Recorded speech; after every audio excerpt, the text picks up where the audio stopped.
In this video, we're going to show you how to take the PIVI screen out of your Land Rover Defender. Now, you may want to do this because it's gone faulty, it's scratched, it's whatever, or you may want to upgrade to the bigger screen. But this video is not going to show you how to upgrade. This is just part one of our fun and adventures, because you'll notice the connectors are different on the back here. So this is just part one. This is how to remove this screen from your car, and when you finish, your car will look like this. But we are going to put it all back together now, and then we're going to do the strip down. But there we go, it's going to look a bit of a mess, but it's not too difficult. It's just a Lego kit, it's just a few screws. Right, let's start at the beginning. So, executive summary, you have got to take off the bottom dash rail and the top dash rail, because there's screws above the screen and below the screen, right? So it's a bit of a journey, but first we've got to take off the end panel on each side. So that is the Torx T30. We haven't done them up too tight. We did plan not to do them up too tight anyway. One of those inserts came out, didn't it? With the thing. We'll show you that. Is it going to come out again or not? Who knows? So there's some little brass inserts that hold them in. So you've got 1, 2, 3, 4. We've coloured all the screws orange on our car for this, so you'll know what you're doing. So we'll let Destiny finish that. You get the 4, they're all the same length bolts. I will show you the bolts, so when you're putting it back together, they're quite cool. They've got that little lead in.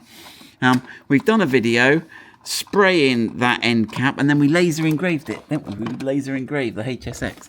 See the other video for that. Right, let's get this end panel off. That's the last one coming out now. Careful the end panel doesn't fall off, because there's not a lot holding them on.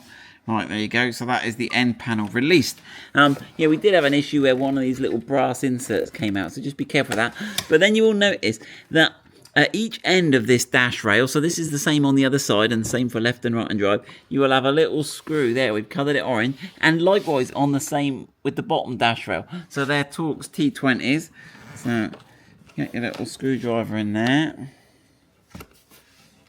Now, all these self-tappers that we're going to take out from now on in this video are all the same. Okay. So that's... Not in that case, though. Why? Oh, yeah. Shh, don't tell them that one. We'd lost one and found one in a rubbish jar. Right. So we will do the same on the other side, and then we'll come and join you back for the next bit. Destiny's just finishing that. She's got the end panel off, and then there's 2 screws identical to the other ones we've done there. So we get that off. Then we'll be in a position where we can lift the bottom dash rail out. That's the easy one. The top one, you'll see, gets more fun. Right. On this side, it's only the top. Oh, yeah. Sorry, you're right.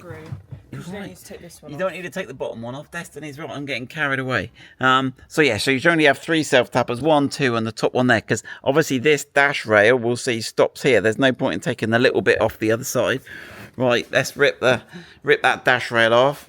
Let's pull that dash rail off. What sort of orientation does it come in? I forget. Might have to open that. Give you a bit more grip. Yeah, so let's have a look at the clips when you got it out. It's been on and off 100 times. So it looks like the clips are docking into here. So it looks like it wants to come out sort of straight towards you there. And there it's got loads of little springy clips. And we're missing one, look. I reckon we're missing that one there, Destiny. Has it left one behind? Has it left one in the... No, we're missing a clip. Check that one. It's been on and off. So when you take it off, check you've got all your clips. 1, 2, 3, 4, 5, 6, 7, 8, 9, 10, something like that. Right, check that in the back, Destiny. Right. Now, right, so that's all good. And you can see it's exposed. You see that red panel? We've got to remove that red panel. It won't be red on your car. We've made it red. So that's exposed the 2 bottom ones. So we're looking for the 2 top ones now. So we've got to get this dash rail out. But this dash rail isn't as easy. Right, first thing we've got to do is remove this under dash panel here. Now that if you're flash and you've got ambient lighting, you might have to be a bit careful, because there might be a wire going to you. So if you get a little trim tool in under the thing there, it's got some fierce little springy clips. If you've got ambient lighting, that's your fault for being flash, isn't it, Destiny? Yeah. So, right, we will show you. Ooh. So there is a little sort of guide. There is this little channel here that will have a sort of LED light thing, and there's probably an electrical connector. And in fact, we've got the connector, but we've got no light. So that's one day we'll have to retrofit that. Right, so that's looking good. Right, now we've got some self-tappers. So we've got one here and one here. Now we'll do those first, and then we've got to get on and do these naughty ones here. They've hidden 2 in here and 2 in here, but we'll get on that in a minute.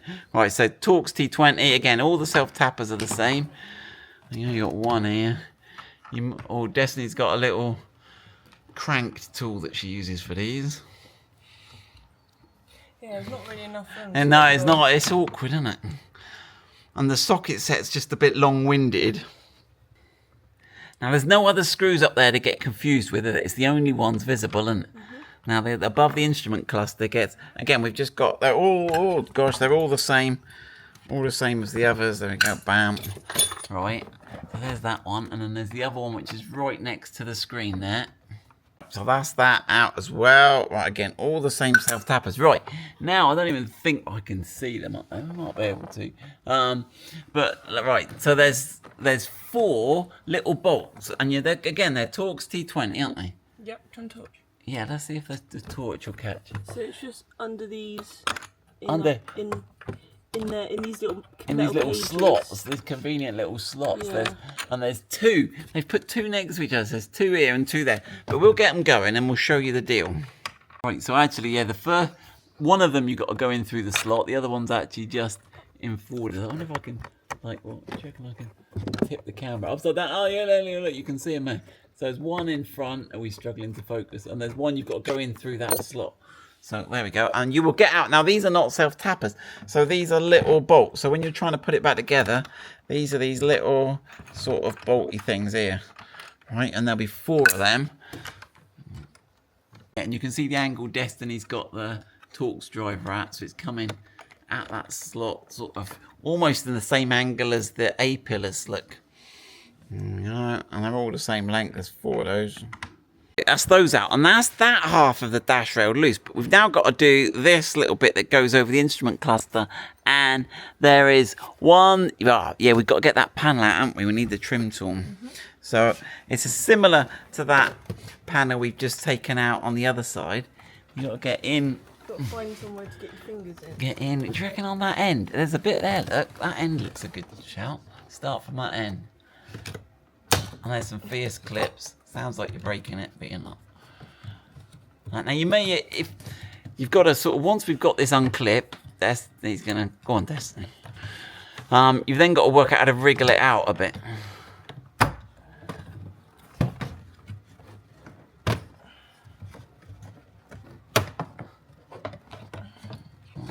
It's quite flexible though.